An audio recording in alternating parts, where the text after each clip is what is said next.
আল্লাহ বলে, বান্দা আমার মতো দয়ালু মনিব থেকে কেড়ে তোরে আলাদা করে দিল। মা গাররাকা, আরে বান্দা আমার থেকে কেন আলাদা হলি? আমি কি অপরাধ করেছি?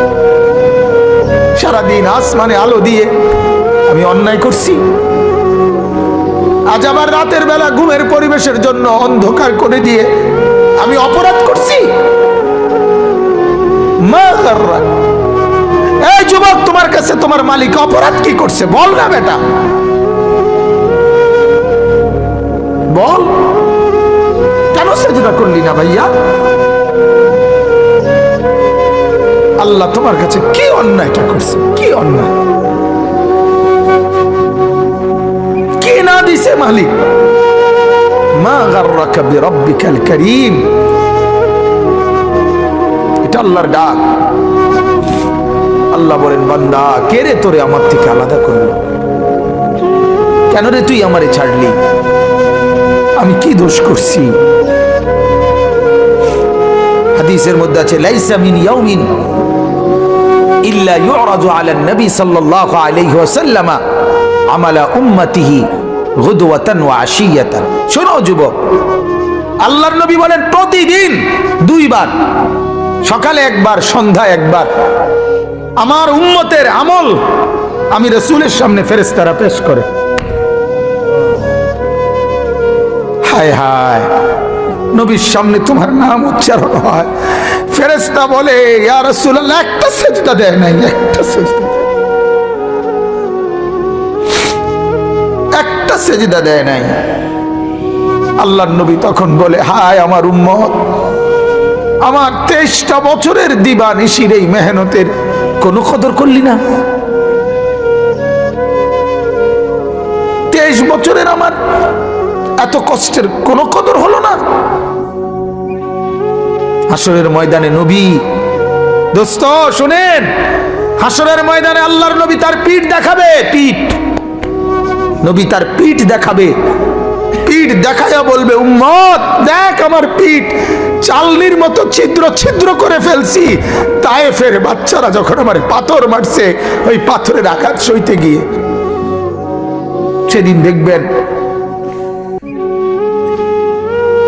সেদিন বুঝবা যুবক, নওজোয়ান, তোমার জন্য কাদার কেউ নাই, তোমাদের জন্য ভাবার কেউ নাই। মা বাপ ছেড়ে দিছে তোমারে, যা বাবা নষ্ট হয়ে যা। আহা, মোবাইলের হাতে ছেড়ে দিছে তোমারে, নষ্ট বন্ধুদের হাতে ছেড়ে দিছে তোমারে, যা বাবা পেটের ভুক লাগলে ভাত খাইয়ে যাইস, বাকি টাইম নষ্ট হয়ে যা। অভিভাবক ছেড়ে দিছে সন্তানকে,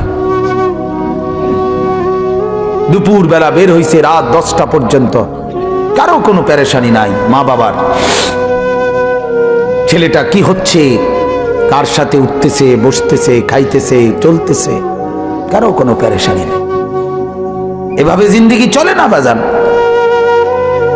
এভাবে জিন্দেগি চলে না। এজন্য আল্লাহ তাআলা প্রতিদিন ডাকে, আমার বান্দা আমি কি অপরাধ করেছি? রাসূল প্রতিদিন বলে, আমার উম্মত আমি কি অন্যায় করছি? আমার তায়েফের রক্তের কোনো দাম নাই, আমার উহুদের দান দান শহীদ করার কোনো মূল্য নাই। 14 দিন আমি পেটে পাথর বেঁধেছি, আমার সেই পাথরের বাধা পেটের কোনো মূল্য নাই। আমি 3 মাস ঘরে চুলায় আগুন জ্বলে নাই, আমার সেই জীবনের কোনো মূল্য নাই।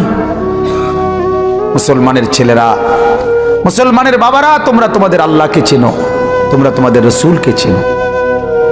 মোবাইল দিয়া হইলেও রবিকে চেনো, রাসূলের জীবনী শোনো, তাইলেও ফায়দা হবে। এই জীবন এভাবে নষ্ট করো না ভাইয়া। আল্লাহ আমাদেরকে বুঝ দান করেন, আল্লাহ আমাদেরকে কবুল করেন, আল্লাহ আমাদেরকে ফিকির দান করেন। অনেক যুবক বসছো মাশাআল্লাহ, আল্লাহ যত ছেলে বসছো, আল্লাহ তোমাদের ঈমান আমলের দৌলত দান করেন। এই কলিজাটা যদি একবার আল্লাহ পছন্দ করে তোমার, তো ওই দিলে আল্লাহ তাআলা ঈমান আমল দিয়েই দেবে। এজন্য তুমি আল্লাহর কাছে বলিও, আল্লাহ আপনি আমাকে আপনার জন্য গ্রহণ করেন, আপনার দ্বীনের জন্য গ্রহণ করেন।